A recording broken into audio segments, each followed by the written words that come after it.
Jadi bukan cuma guru yang harus tahu tentang budaya positif, tapi semua warga sekolah, peserta didik kita, bahkan seperti TU Tata Usaha, kita harus menyebarkan tentang budaya positif. Kali ini saya akan menyampaikan beberapa materi yang berkonsep inti. Yang pertama ada perubahan paradigma belajar. Yang kedua, disiplin positif, nilai-nilai kebajikan, kebutuhan dasar manusia. Yang selanjutnya, motivasi perilaku manusia, posisi kontrol guru, keyakinan kelas, dan terakhir ketiga restitusi. Jadi konsep inti ini untuk mengacu kepada murid yang memiliki profil pelajar Pancasila seperti yang dicita-citakan oleh Bapak Pendidikan kita, yaitu Bapak Ki Hajar Dewantara. Oke. Yang pertama, konsep inti pertama ada pembelajaran dengan paradigma baru. Pembelajaran dengan paradigma baru merupakan pembelajaran yang dirancang berdasarkan prinsip pembelajaran berdiferensiasi.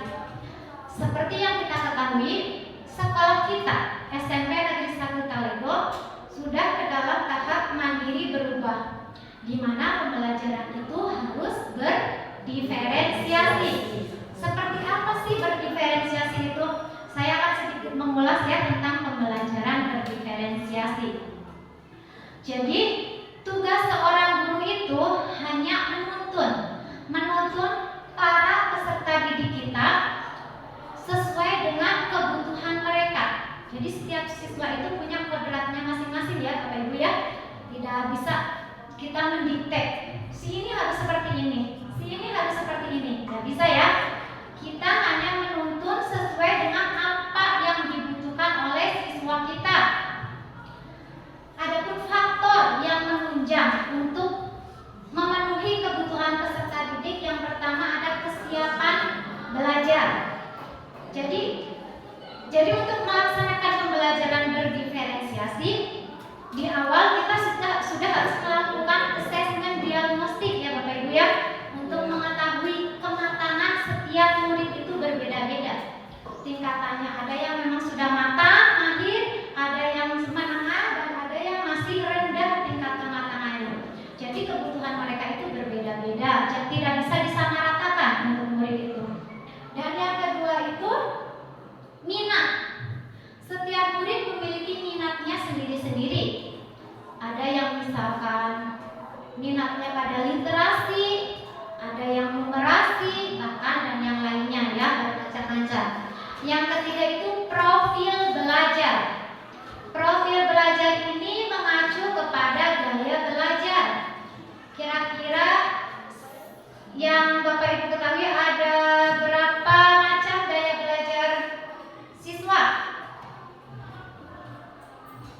Gaya belajar ada yang visual,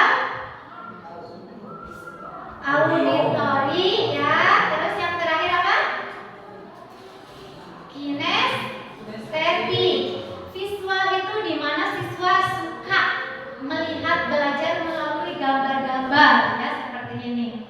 Sedangkan kalau yang auditori mendengarkan ya lewat audio. Yang terakhir kinestetik, lewat gerakan ya, benar ya. Jadi pembelajarannya tidak mau hanya diam fokus, tapi melalui gerakan-gerakan. Dan semoga kita ya semua guru benar-benar berniat, bertekad untuk bisa menciptakan pembelajaran yang sesuai dengan filosofis Ki Hajar Dewantara ya, untuk bisa belajar Pancasila. Ada berapa dimensi profil belajar Pancasila? Seperti yang kita ketahui ada 6 profil pelajar Pancasila. Yang pertama, mungkin kurang jelas ya, beriman dan bertakwa kepada Tuhan Yang Maha Esa dan berakhlak mulia. Kita semua sebagai guru pasti menginginkan murid-murid kita bisa memiliki karakter yang baik, berakhlak mulia, dan beriman dan bertakwa kepada Tuhan Yang Maha Esa. Yang kedua, berkebinekaan global. Berkebinekaan global itu kaitannya dengan budaya ya. Seperti yang kita ketahui, Indonesia itu memiliki beragam suku bangsa ya, budaya. Jadi kita harus bisa memperkenalkan agar murid-murid kita bisa saling menghormati dan menghargai antara sesama budaya. Yang ketiga itu bergotong royong. Jadi gotong royong di sini tidak selalu dalam bentuk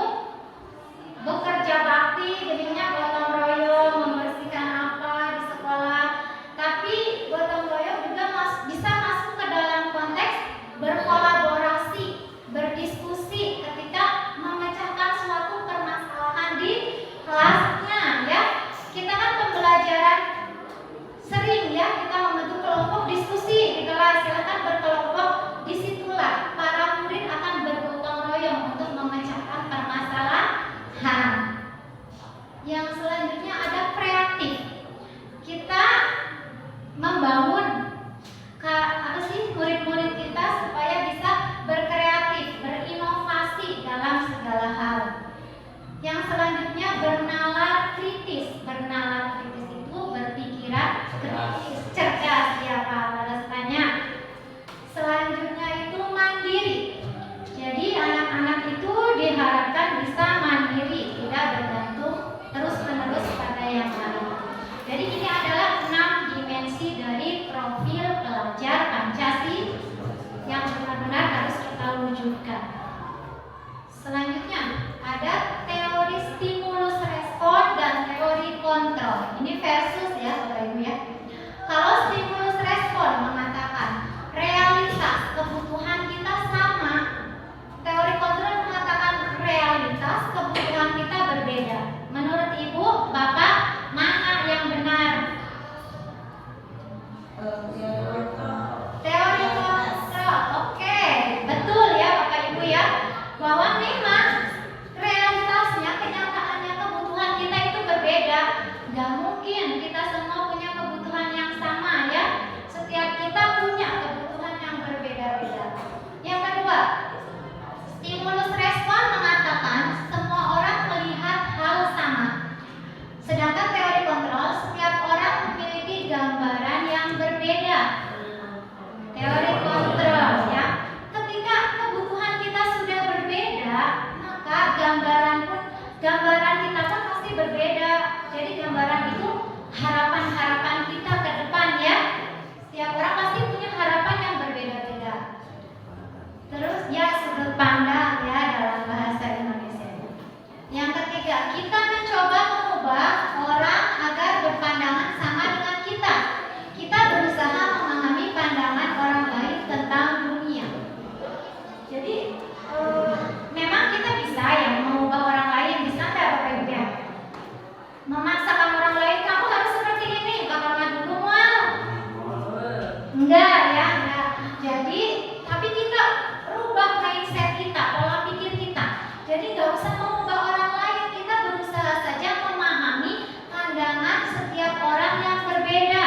Yang penting jangan sampai ada pertentangan, tapi kita saling memahami.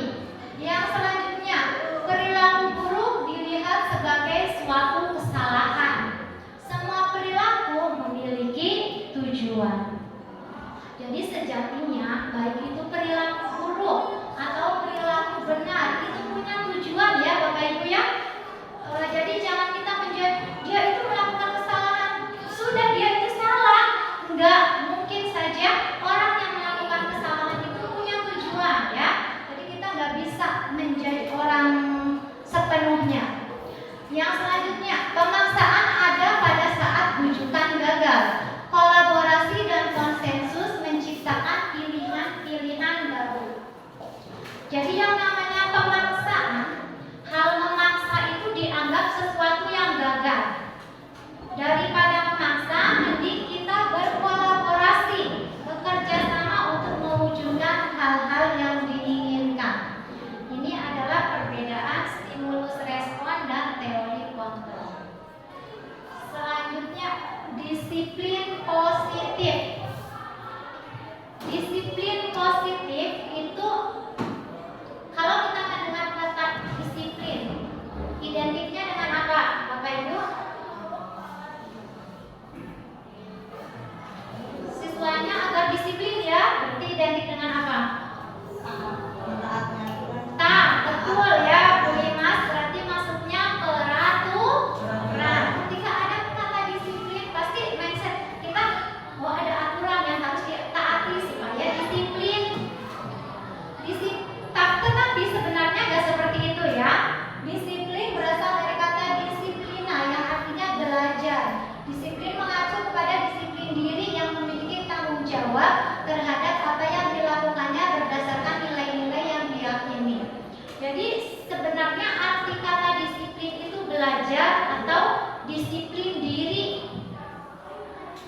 Harusnya jangan dikaitkan dengan peraturan yang dimana ada hukuman, tapi diharapkan disiplin positif itu muncul dari kesadaran diri ya. Jadi disiplin positif merupakan salah satu cara penerapan disiplin yang bertujuan untuk menumbuhkan kesadaran. Jadi harusnya benar-benar sadar dari diri siswa memang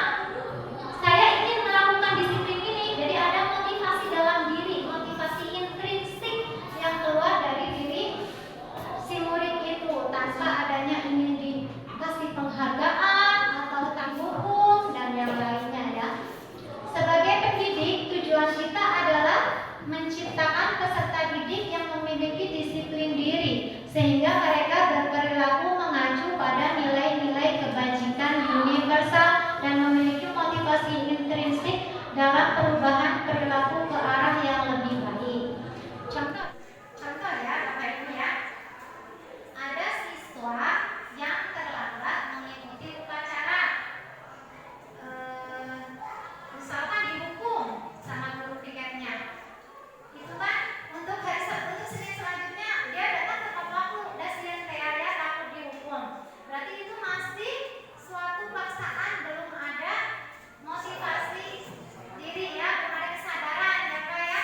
Jadi bagaimana caranya kita memunculkan kesadaran pada diri siswa itu agar dia memang taat, patuh tanpa ada paksaan atau takut dihukum ya.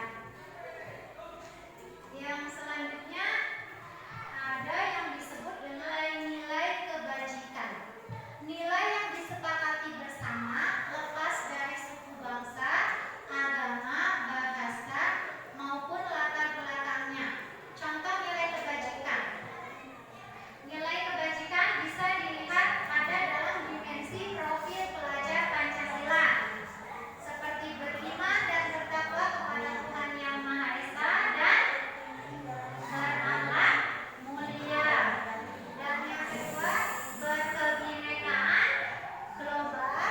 Yang ketiga, gotong royong, mandiri, kreatif, dan bernalar kritis. Ini semua ada nilai-nilai kebajikan. Jadi nilai-nilai kebajikan itu perilaku baik ya, intinya ya, melakukan perilaku baik. Terus ada juga keterampilan hidup, life skill, dapat dipercaya, lurus hati, pendengar yang aktif, tidak merendahkan orang lain, dan memberikan yang terbaik dari diri. Ini adalah contoh-contoh dari nilai kebajikan.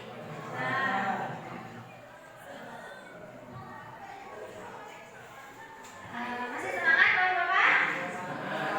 Kalau saya bilang semangat pagi, tetap semangat, ya? Ya, oke. Semangat pagi, semangat. tetap semangat. Oke, walaupun suasana sudah siang, tapi kita masih punya semangat pagi. Kebutuhan dasar manusia. Kita manusia bukan Bapak Ibu? Jadi ini termasuk kita semua ya. Kita semua manusia punya kebutuhan dasar. Iya. Jika salah satu kebutuhan dasar kita tidak terpenuhi, besar peluang kita akan melakukan perilaku yang tidak sesuai dengan nilai-nilai kebajikan.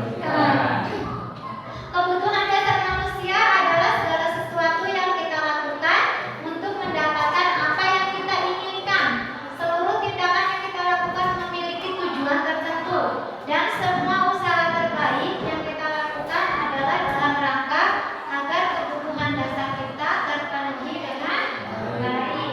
Adapun kebutuhan dasar itu ada berapa Bapak Ibu? 5. Oh, berarti masih jelas kelihatan ya. Belum ada tanda-tanda mengantuk Bapak Ibu? Belum. Yang pertama apa kebutuhan dasar? Bertahan hidup meliputi makanan,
luar. Dan yang terbaik itu motivasi intrinsik untuk menjadi orang yang mereka inginkan dan menghargai diri sendiri dengan nilai-nilai yang mereka percaya.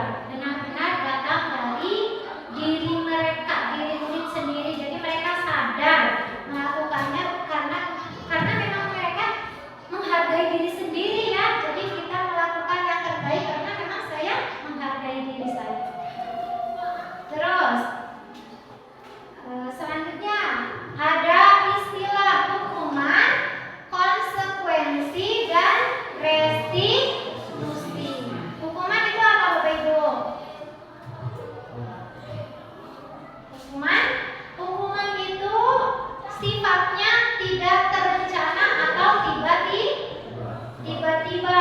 Contoh, ketika ada yang terlambat datang ke sekolah, misalkan guru BK-nya langsung mengatakan kelilingi lapangan 7 kali putaran, itu adalah hukuman. Jadi itu tidak terencana, si anak nggak tahu dari rumah, dia belum tahu ketika saya terlambat ke sekolah saya mau dikasih hukuman apa, kan itu tiba-tiba ya.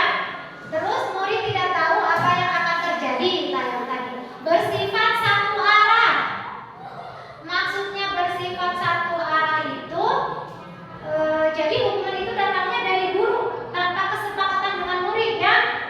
Murid tidak tahu apa-apa lah datang. Terus berupa hukuman fisik atau psikis, harusnya ada psikis. Jadi hukuman itu nggak selalu dalam bentuk fisik ya, bisa juga dalam bentuk psikis, yaitu lewat verbal, ucapan-ucapan.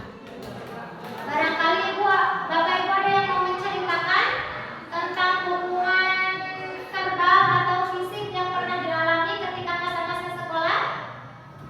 Pernah. Ya, Bapak, enggak? Misalnya untuk contoh hukuman verbal, seorang anak misalnya disuruh pada hari ini di DKR, Ya. sementara PR itu tidak dikerjakan dan keesokan harinya ternyata betul-betul tidak dikerjakan. Saya pernah mengalami sendiri oleh guru bisa disebut dihukum sampai Pak. Dan yang kedua, pernah juga ada hukuman non verbal seperti saran dari guru. Misalnya, usahakan besok kamu, saat ini ibu atau bapak maklumi, maafkan. Tapi untuk besok jangan sekali-kali lagi perbuatan seperti ini dilakukan. Itu contoh hukuman non verbal. Terima kasih. Ya, terima kasih kepada Pak Hartono ya. Jadi beliau juga pernah mengalami hukuman verbal ataupun non verbal. Verbal itu melalui kata-kata ya. Tapi terkadang melalui kata-kata juga itu lebih pahit, lebih terasa, lebih teringat ya. Di memori kita, dulu saya pernah dikatakan ini sama ibu guru, bapak guru ya, itu begitu membekasnya gitu ya.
ketika ada anak, salah satu anak perempuan sedang menangis, pada waktu itu ditanya oleh saya, kenapa kamu menangis?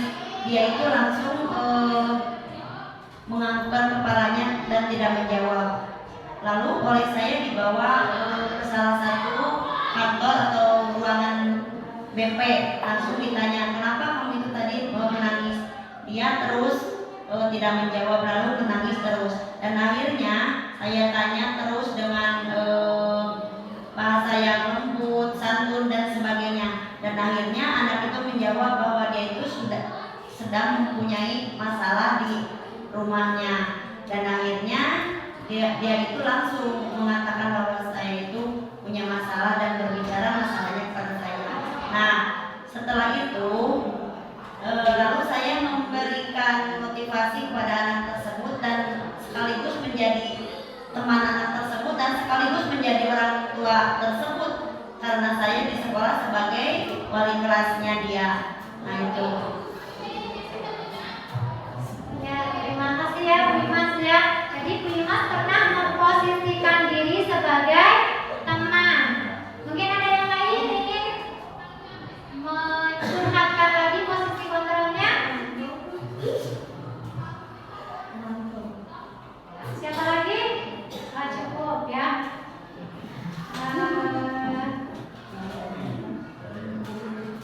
Contoh penerapan 5 posisi kontrol. Saya sediakan satu kasus ya Bapak dan Ibu ya. Kasus yang sama tapi untuk 5 posisi kontrol. Kasusnya itu siswa terlambat sekolah pada jam pertama. Ketika kita menjadi penghukum, kita akan memberi hukuman berdiri di depan kelas sambil mengangkat satu kaki. Silakan berdiri di depan kelas sambil angkat satu kaki. Itu adalah posisi sebagai penghukum. Ada juga posisi sebagai pembuat merasa bersalah. Kata-katanya tidak terlalu keras tapi ngena. Jadi bikin kita benar-benar merasa bersalah. Berapa kali ibu bapak harus memberitahu kamu selalu saja mengecewakan ibu bapak.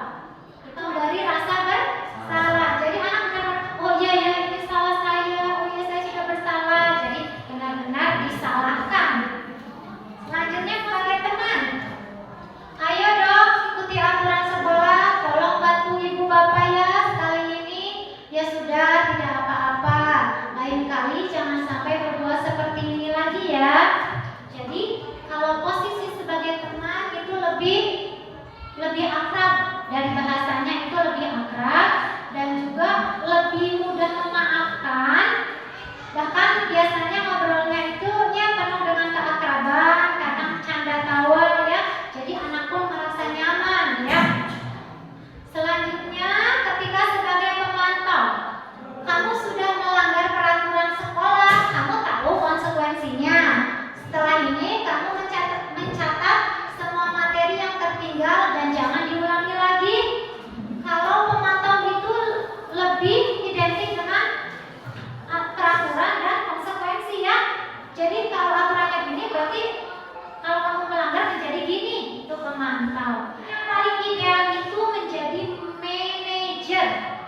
Walaupun kita itu sebagai guru ya, bukan manajer perusahaan, tapi kita berusaha memposisikan diri sebagai manajer.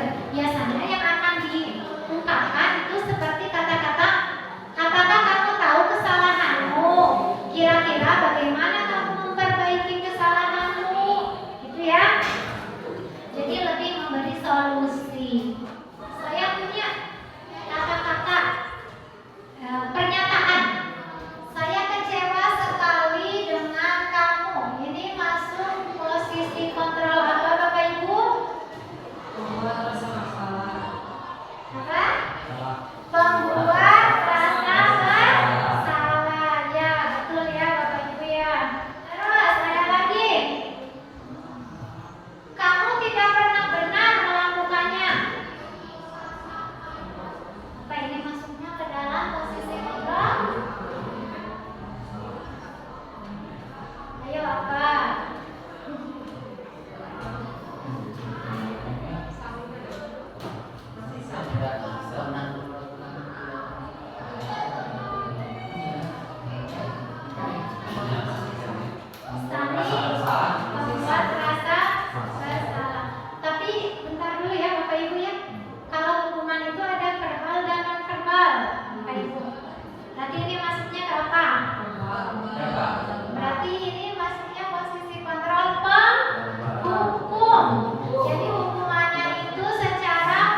Betul, Bapak ya, ini adalah posisi kontrol manager.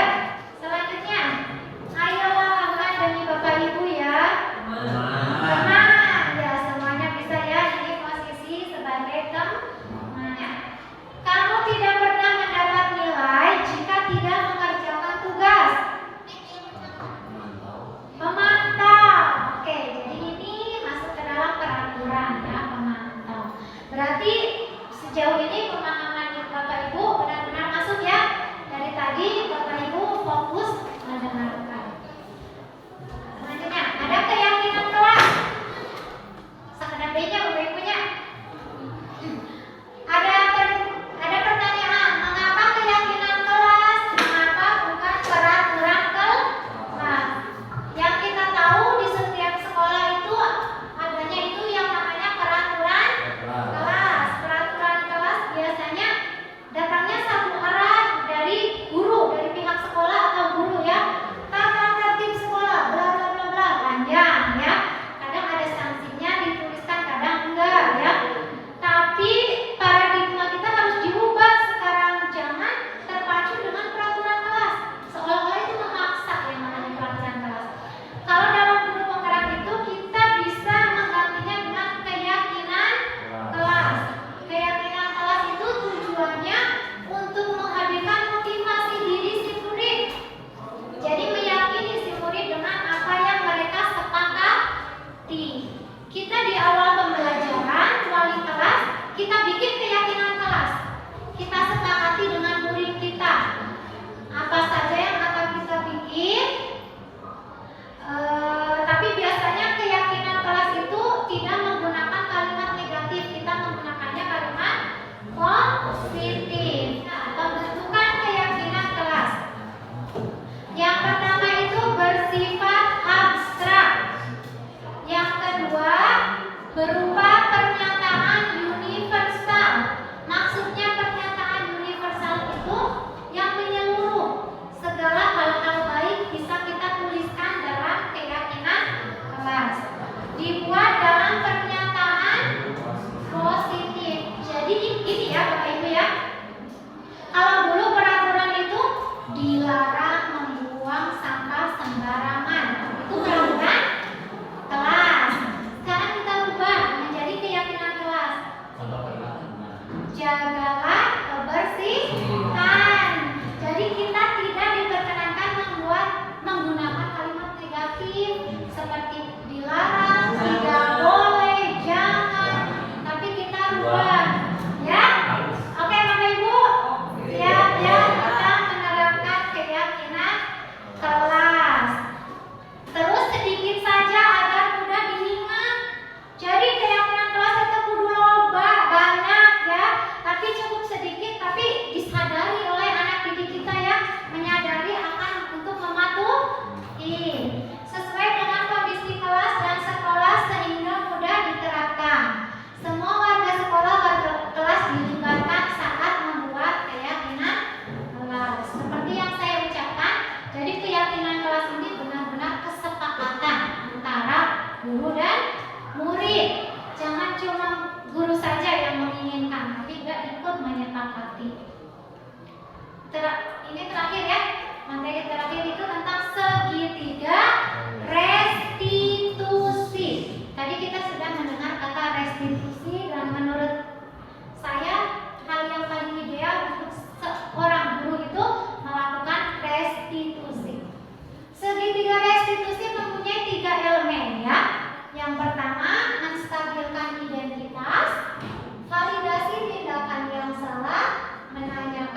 Nilai-nilai apa yang telah disepakati bersama?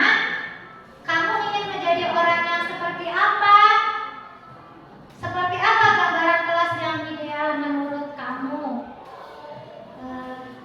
Di sini saya akan menampilkan contoh penerapan segitiga restitusi.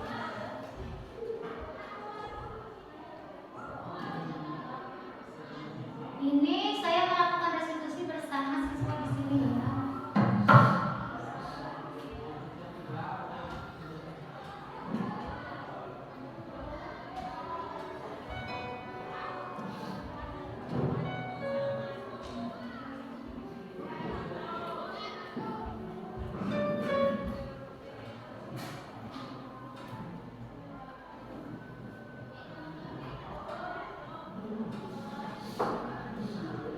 Ini sudah berjalan. Iya Bu, saya kesal banget Bu. Rani menuduh saya mencoret-coret meja dan kursi di kelas. Dia terus melakukan hal ini ke teman-teman yang lain supaya saya terus disalahkan. Oh begitu. Saya Ibu ada posisi apa? Pasti akan Iya, lalu apa yang kamu lakukan terhadap Roni? saya marah-marah sama Roni dan saya juga memaki-maki dia Bu. Dan tanpa sadar saya memukul mejanya Bu. Pasti kamu berbuat seperti itu ada alasannya ya. Tentu saja Bu, masa diam saja saya difitnah di depan teman-teman. Padahal saya benar-benar tidak melakukan hal itu. Kenapa dia saya nangis dulu saya tidak bukti? Salah karena kamu dulu melakukan hal yang sebenarnya kamu tidak lakukan.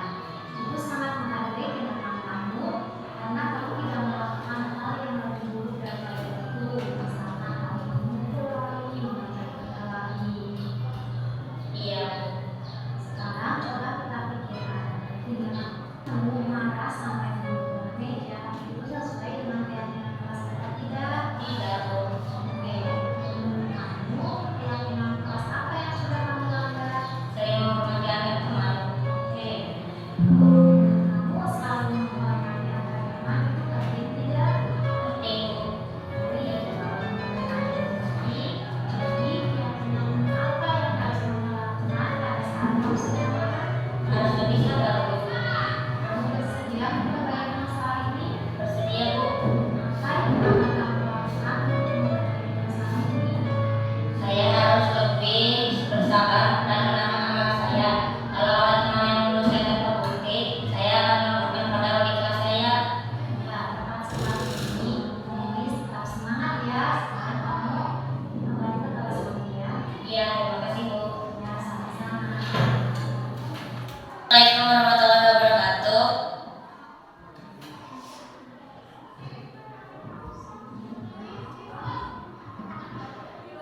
Perkenalkan, nama saya Denis Al-Munawar dari kelas 8F. Saya senang sekali diajak diskusi dengan Ibu Guru untuk dapat mengendalikan diri dari amarah karena perilaku teman sekelas saya.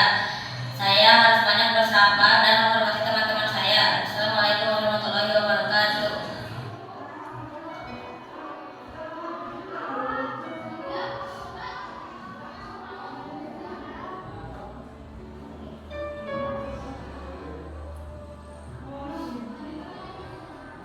Untuk kasus yang kedua ya, Mbak, tadi Ibu mendengar. Hanya aku sering datang terlambat ya. Kamu, berarti kali kamu sudah datang terlambat.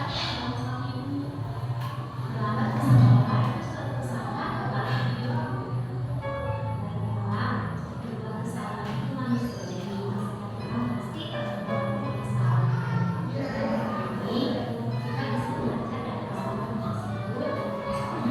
Hanya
Perkenalkan,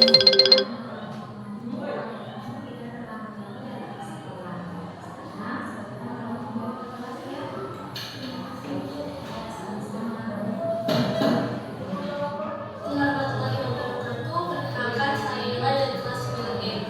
Terima kasih untuk guru, saya senang sekali diajak diskusi untuk menemukan solusi dari kesalahan yang telah saya lakukan. Sekarang saya tidak akan mengulang lagi supaya tidak terlambat datang ke sekolah. Assalamualaikum warahmatullahi wabarakatuh.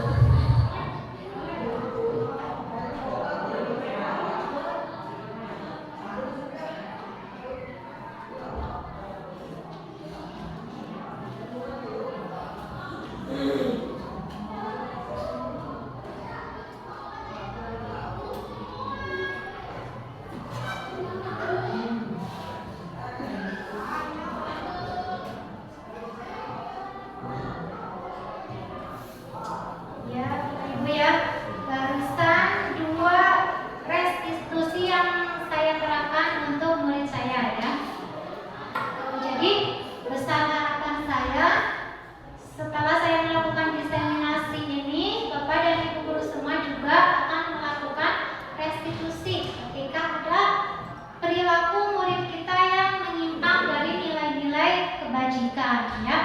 Jadi seperti cita-cita Bapak pendidikan kita ya, tugas kita hanya menuntun, jangan hanya menuntut pada murid-murid kita, tapi tuntunlah sesuai kodrat mereka agar kita bisa menciptakan pembelajaran yang nyaman dan menyenangkan. Jadi siswa itu datang ke sekolah itu dalam kondisi bahagia, memang ingin ya siswa itu ingin cepat-cepat ke sekolah, ingin ketemu sama ibu itu, bapak itu yang benar-benar menyenangkan dalam pembelajaran. Ya, jadi untuk penutupnya, dalam penerapan program disiplin positif, hendaknya guru memiliki standar kepribadian, profesional dan sosial yang baik, di mana guru mampu merefleksi dirinya dalam posisi kontrol saat ini. Bagaimana perjalanan dirinya sebagai amo atau manajer yang menuntun murid-muridnya menjadi insan yang mandiri, merdeka, dan bertanggung jawab. Pokoknya selamat untuk kita yang akan menjalankan pembelajaran berdiferensiasi supaya murid kita lebih merdeka ya Bapak dan Ibu ya. Merdekanya itu tapi masih terarah, merdeka yang terarah. Jadi merdeka itu enggak mantapkan, sudah kalian merdeka, kumaha kalian kan belajar naon gitunya. Jangan, kita arahkan merdekanya itu yang bermakna. Ya, mungkin barangkali di penutup ini ada yang Bapak Ibu ingin tanyakan atau tanggapan-tanggapannya untuk diseminasi ini, barangkali Bapak Ibu?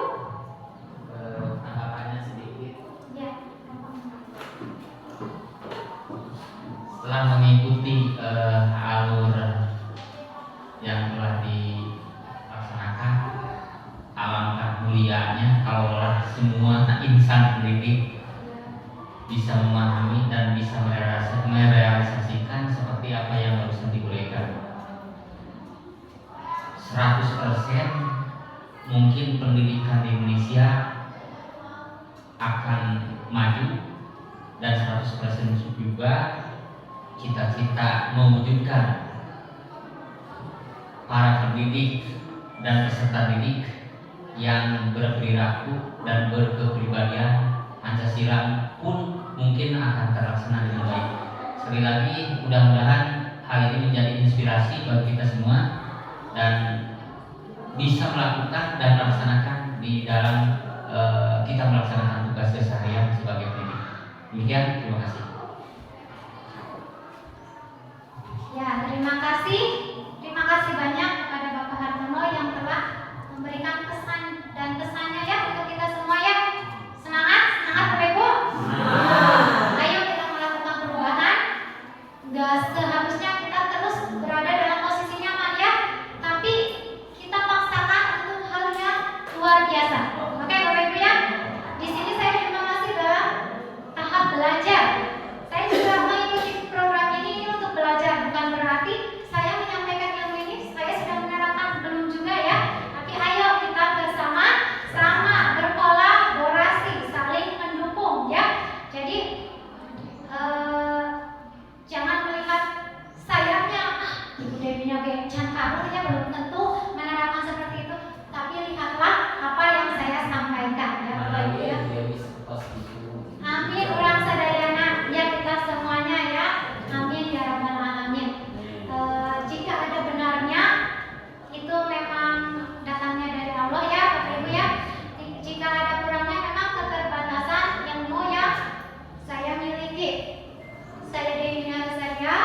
ADP angkatan